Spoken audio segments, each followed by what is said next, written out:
یهو یه زنبور همراه با این علفا بلعید. زنبور برای اینکه از خودش دفاع کنه زبون خر رو نیست زد و تا دهن خر باز شد فرار کرد. خر ارعر کنان به دنبال زنبور رفت تا به کندوی زنبور رسید. خر شکایت زنبور رو پیش ملکه زنبورها برد. ملکه به زنبور گفت برای چی این کارو کردی؟ زنبور گفت میخواستم جونم رو نجات بدم. خر اصرار کرد و در نهایت ملکه مجبور شد حکم اعدام زنبور رو صادر کنه. زنبور گفت آیا حکم اعدام برای من عادلانه است؟ ملکه گفت میدونم که مرگ حق تو نیست، اما گناه تو اینه که با خر جماعت طرف شدی که زبون نمیفهمه. رفیق سعی کن تو زندگیت با خر جماعت هم کلام نشی.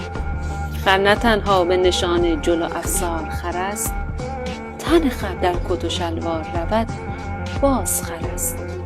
2 مثقال خریت ز خران چیزی نیست، آدمی دیدم اما 2 خروار